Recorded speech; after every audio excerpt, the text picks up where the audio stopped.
I wanted to make a quick video about some of the books I've been reading recently.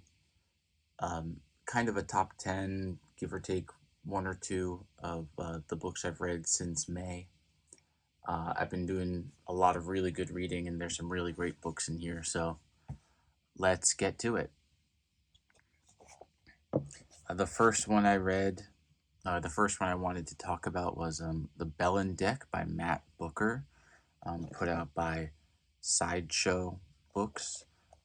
Matt Bucher, host of the Concavity Show podcast, big David Foster Wallace scholar, wrote this book a couple of years ago in homage to David Markson, who is one of my favorite writers. You can see all of the writing in here, these really small, almost like slideshow slides of information and narration of a man dealing with his work, creating a PowerPoint presentation, dealing with art and AI, and really the style of it is what attracted me to it. Markson has his note card quartet, which are pure facts that he recorded and acquired over his lifetime and sort of arranged into a 4-part novel. And this book mimics that style to an extent, but it also uses a lot of narrative, interstitial narrative pieces. So in that way, it does resemble Wittgenstein's Mistress as well. And I love this because Markson was writing his books in the 90s and 2000s, and his frame of reference, that he had collected everything throughout his life, going back, to the Renaissance and a lot of early 20th century baseball and stuff like that. It's really interesting to see this version where there are events that I remember happening. I remember there's one in here about the death of, where was it? I think it was Olivia Newton-John. There.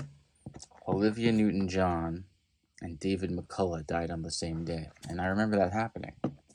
And I think, as Stephen Moore says on the cover, it's a lovely homage to Markson.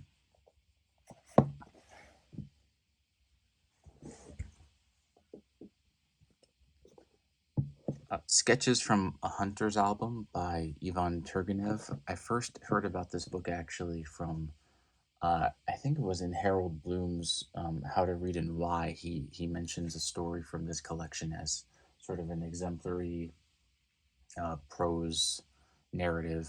And, Bloom's one of the goats for a reason on that stuff. He really knows literary excellence. And these stories are beautiful. The writing is beautiful. There are beautiful descriptions of nature and the Russian countryside, and it deals with a man who's a wealthy enough man, a landowner who goes out hunting at various times, and he interacts with people, high and low, peasants and nobles, and you sort of see these people rising and falling and the changes that are happening in Russia.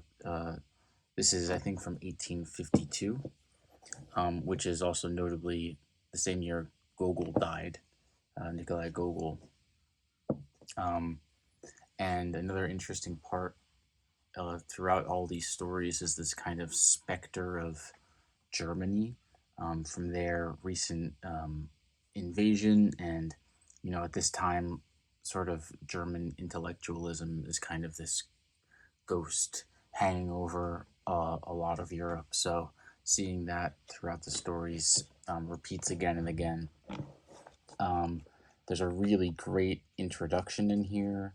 The stories I recall, I really enjoyed this one, Bejan Leah, I think you would say. Bejan Leah. And there's a 2-part about a man named Chertopkanov, I think is how you would say it. This first story, Chertopkanov and Nidopushkin, and the end of Chertopkanov, really great. I want to see if I can find this example of the nature writing or descriptive powers that Turgenev sort of is wielding here. This is from the beginning of Belan. It was a beautiful July day, one of those days which occur only when the weather has been unchanged for a long time. From early morning the sky is clear, and the sunrise does not so much flare up like a fire as spread like a mild pinkness. The sun, not fiery, not molten, as it is during a period of torrid drought, not murkily crimson as it is before a storm, but bright and invitingly radiant, peacefully drifts up beneath a long, thin cloud, sends fresh gleams through it, and is immersed in its lilac haze. And it goes on and on and on. And this is sort of the picture he sets for these sort of family stories and stories of peasants and people with doomed futures and fortunes ruined and classic Russian stuff. Really, really great. I have Picture This by Joseph Heller. This is the first Heller book I read. I've never read Catch-22, and I happened to find this one at the local used bookstore, which for me, I really have to take advantage of anything like that, anything that looks interesting. I'm happy to give a shot. And this book is about, simultaneously, it's about Rembrandt and about Aristotle. And this book is sort of Heller's like reinterpretation of history. He's interweaving Dutch history and Rembrandt biography and ancient Greek history. There's really no narrator, or if there is, it's a personification of Aristotle from this portrait, viewing these events from like a New York mansion or a museum in the 20th century, and sort of retrospectively placing all these things together as if he observed history through the painting. Very, very interesting stuff. There isn't a lot of character work in here, but the the book is populated with very interesting historical figures, and he weaves in all these interesting historical details, and you sort of are making your way through both segments of history in the Netherlands and in ancient Greece, and they sort of move along the same pace, and eventually we get to modern day where the painting is hung.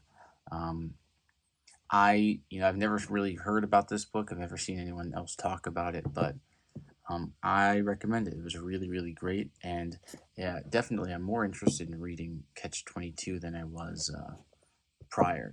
It's just one of those works of literature that everyone says you should read, but you're just sort of waiting for that reason to get into it, and I think this gave me that reason. So just picture this.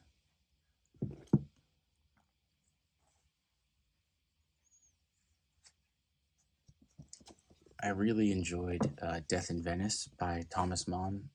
I read Buddenbrooks last year, and I loved it. I loved it to bits. And then I decided to work through Mann's stuff kind of chronologically, and this made the most sense to read next. Obviously, the title story is this beautiful, beautiful piece. Like it's a perfect story. But there are others that I've never heard of, or maybe less famous in here, that are equally wonderful. I really loved Tonio Kroger, which I think has been published.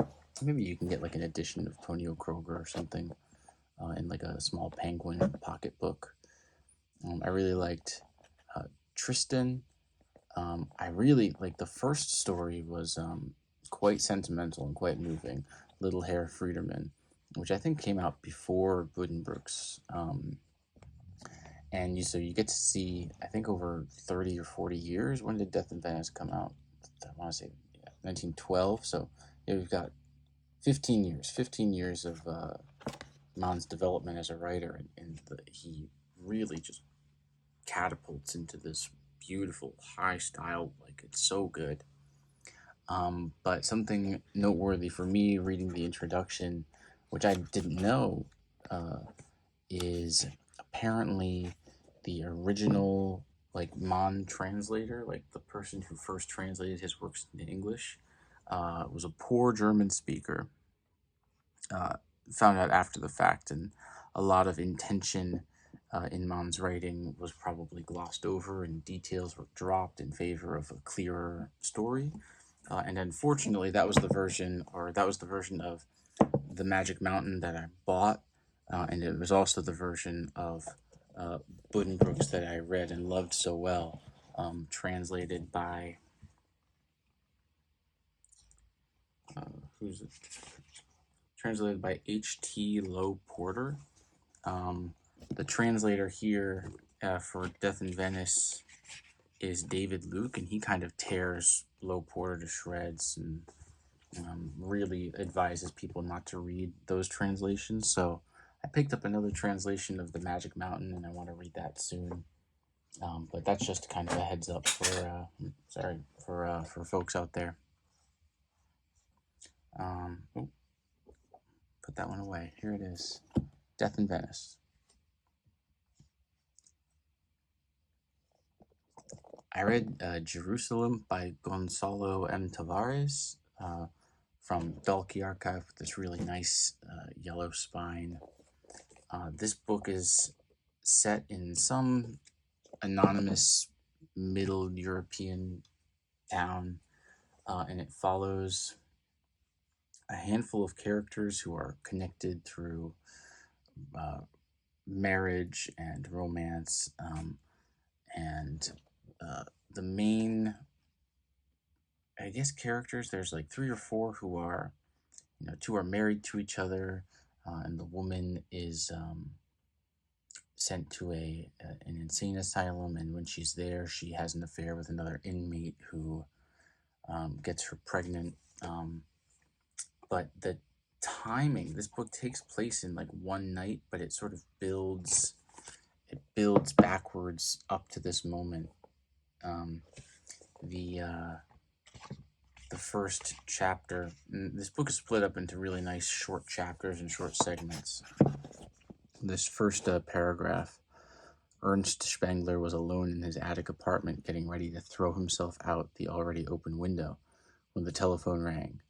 Once, twice, 3 times, 4, 5, 6, 7, 8, 9, 10, 11, 12, 13, 14. Ernst answered. And this phone call and the events that directly precede and follow take up a large part of the book. He's doing really, really interesting stuff in here. And there's all this idea of, he's wondering about the essential things, like the things that are true in the universe no matter what. And so each character kind of embodies a different thing. People who embody pain, and people who embody hunger and fear. And in a short book, he really does go through quite a lot. And I guess this is part of an overarching series. I don't think they're directly connected, but they're kind of thematically linked. All available from Dalkey Archive, or at least they should be, according to this book here. I really love this one, Jerusalem.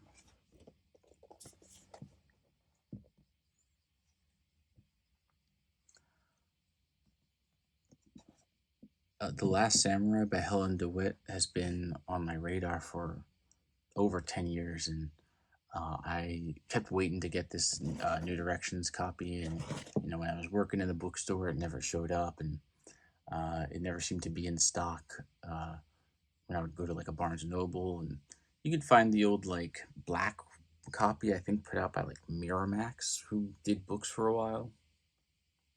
But I really wanted this cover. And so I finally, splurged, and I spent the list price, $19 on this just to have it. And as a reader, when you wait a long time to read a book and it's on your shelf or it's in your to read list, um, you almost never want to actually open it, as if the potential of it is uh, often greater than the reading experience actually turns out to be. And that feeling is one of the worst feelings.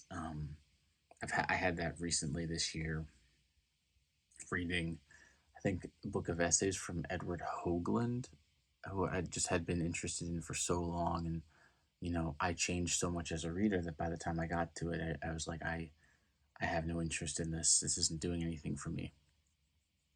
Um, this was the opposite. This book absolutely delivered. I loved it. It's one of my favorite books now. It's so smart. Helen DeWitt is so smart. Um, the way it's structured, in particular, sort of blew me away. Um, from the beginning, it's not exactly clear what course this book is going to take. The way it's set up, it's set up to be kind of one of these unorthodox family sagas, like Middlesex, or from what I gather, something like Geek Love by Catherine Dunn, which I haven't read, so I apologize if that's not a fair assessment. But she totally goes another way with it, and the main motif of this book being the film, The Seven Samurai from Kurosawa, and how it's the structure of that film is sort of duplicated in the life of the characters in this book, and the little boy Ludo. It's really, really beautiful, and you can tell that uh, Helen DeWitt knows or knew that this book was brilliant, and I don't think she was given a fair shake by the literary establishment. This book should be lauded. It should be one of the best books of the 21st century, in my opinion. Like, I can't believe something like this has been out there um, for people, and just you know underread book.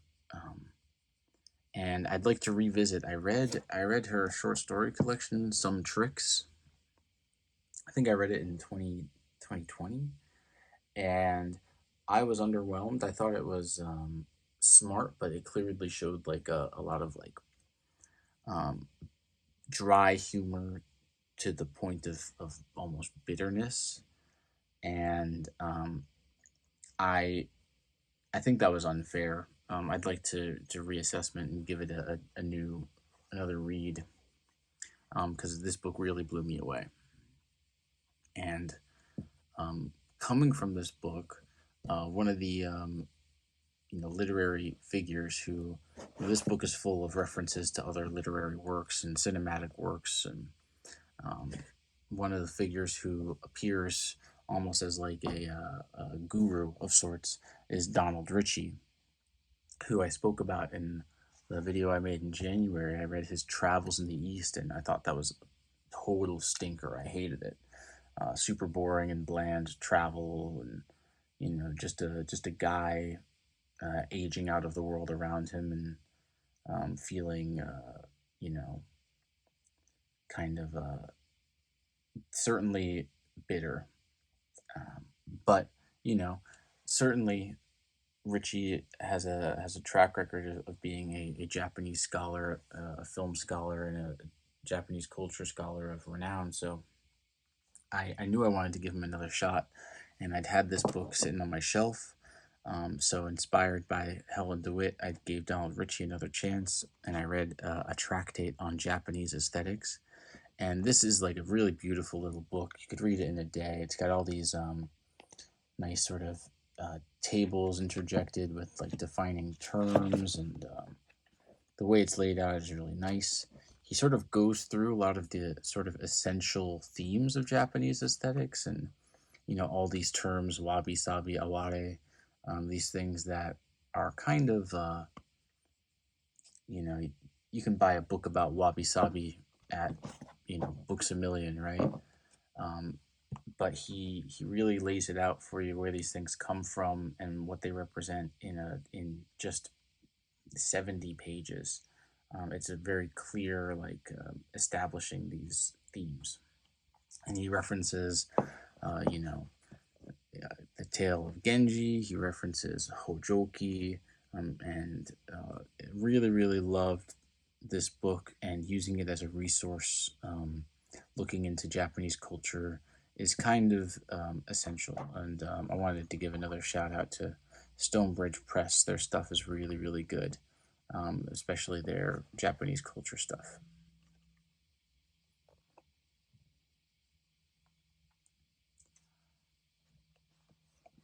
I took a trip to the States, and my vacation read was the first four books of Earthsea. Um, and I'd never read these before, but, you know, I suppose I came into like serious reading later in life.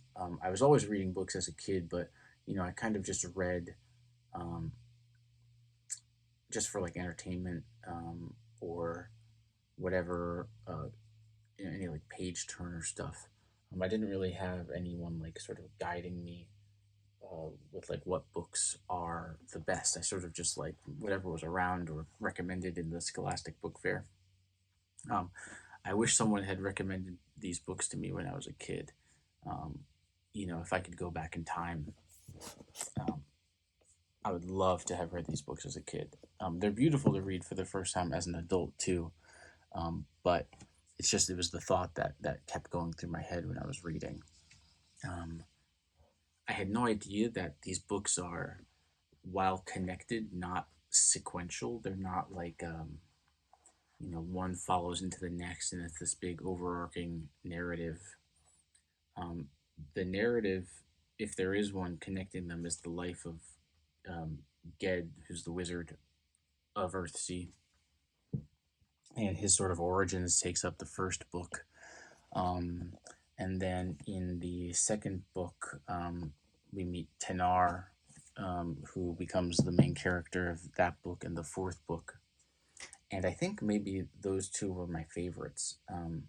That's the tombs of Atuan and Tehanu. Those are the ones sort of through the perspective of Tenar, and maybe it's because Le Guin, uh, you know, uh, writing through the eyes of a female character has like a different like gear she can switch into. But I don't know, they were so much more compelling. Um, Whereas the first and third books were very beautifully written, of course, but the I never felt like a strong, connection to the characters. And again, that's part of why I wish I had read it when I was younger. Maybe I would have a different feeling, but I definitely wish I had known, that these books aren't, so sequential. It's not like, Game of Thrones or whatever. Each one can definitely be read individually. Um, and the first book sort of, it sort of lays out the course of Ged's life anyway, so the rest of it kind of just fills in the gaps. Um, but really lovely writing, really beautiful stuff. There's a reason it's endured, and, uh, at some point I'll read the stories and the last books in the series.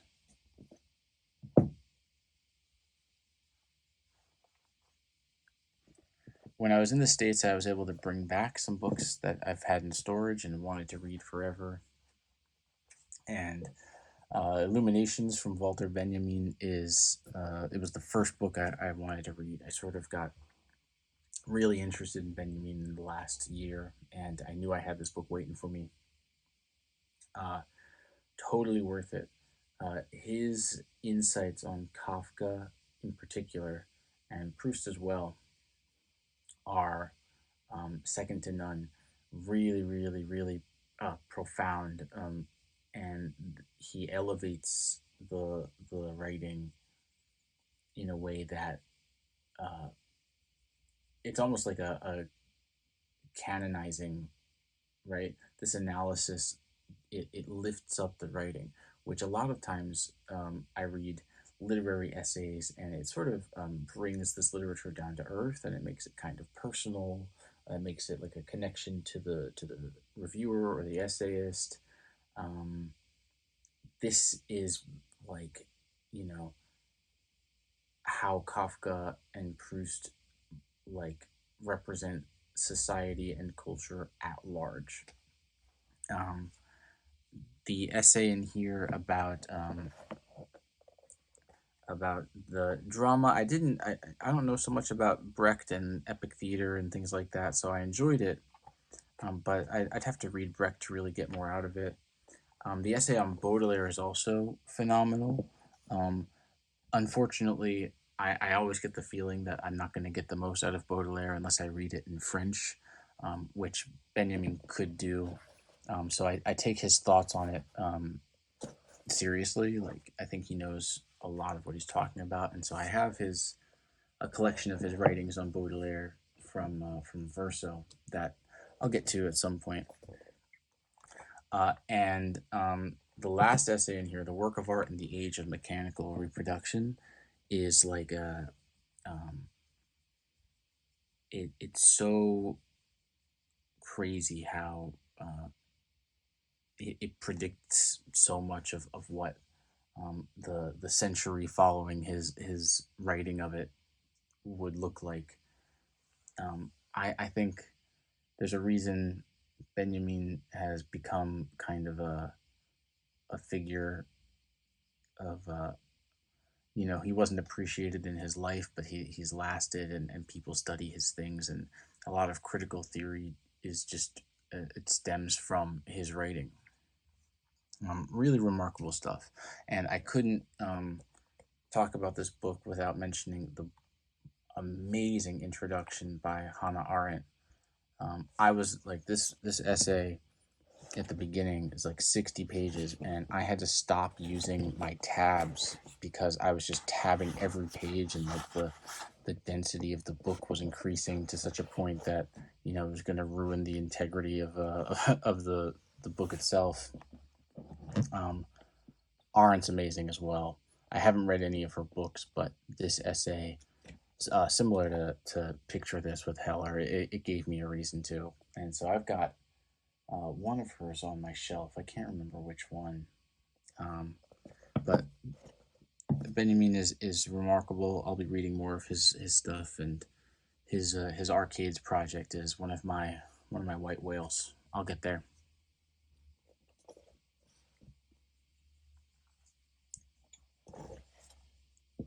I read They Came Like Swallows by William Maxwell. Maxwell's maybe most famous for his book So Long, See You Tomorrow, which I read a few years ago, but he was also a literary editor for The New Yorker, and so he edited like every great American writer in the first half of the 20th century, um, all of them. His writing is so perfect. It is word perfect writing. Um, this is another book that is only 175 pages, but um, the the precision of it and the characterization of everyone is so it's impossible not to be immersed in the story.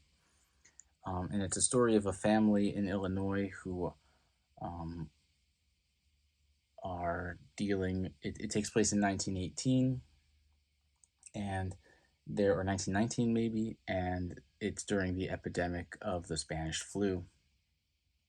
And there's three parts of the book. The first part narrated by the youngest son, Bunny, and then the second part is by the older son, Robert, and the last part is narrated by the father, or from their perspectives, I should say. And the tone shift Maxwell is able to do from writing as an 8-year-old boy, um, writing as a 13-year-old boy, and writing as an adult man. Um, he the characters come to life through his writing, and the perspectives of what he reveals match the worldviews of the people he's writing about. Um, he also the family members and relatives and sort of secondary characters in the book, they also feel incredibly alive. The aunt, I remember in particular, and an unforgettable ending. I'll never forget the ending of this book. And I really like this edition from Nonpareil Books from Guin. I think this picture was painted by Maxwell's daughter.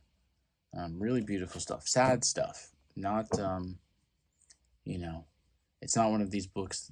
I kind of hate books that people describe as, devastating. I don't go for that. It's very beautiful and very uh, assured and very intentional in its emotional heft. That's that. They came like swallows.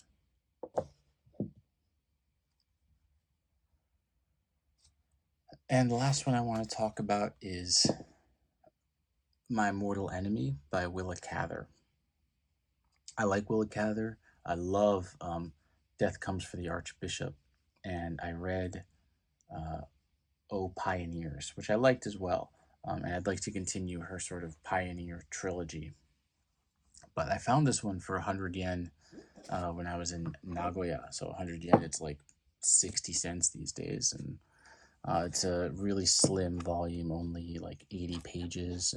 And there's an introduction, which is like 25 pages at the beginning, really extensive, And the introduction does a great job of describing where Willa Cather was at when she wrote this book. It's sort of at the end of the 20s, and she's just sort of she's written all of her pioneer books, and she's sort of transitioning into this new phase of aesthetic Catholicism. She's sort of using Catholicism and the idea of being saved as an aesthetic vehicle to explore human dramas. And so this book is split into two parts. The main character is her name is Mira Henshaw, but she's not necessarily a good person, and we hear about her past, and then we see her at a time of sort of the prime of her life, and then we see her again towards the end of her life, narrated by like a young, the niece of an old friend. But I really like this book as almost a precursor to Death Comes for the Archbishop. In the introduction, written by Marcus Klein, he says she is drawn to a particular bare headland on the Pacific slope, where there is silence and vista, and where she can imagine the first cold, bright streak of dawn over the water. It is in that setting, rather than in her husband's home, that she chooses to die, and she turns to the Catholicism of her youth. Catholicism is not a dogma for her, but, as it was to be in Death Comes for the Archbishop, it is an aesthetic. Religion is that in which seeking is finding, desire is fulfillment, and so it has none of the tragic restlessness of human relations. I really like that. And I like this book, read it in a day. Really nice. I really love these vintage classic covers, this kind of textured, like old paper covers with these watercolor arts. That's it. Those are the books I've loved in May and June and July, and I'd like to make more videos soon.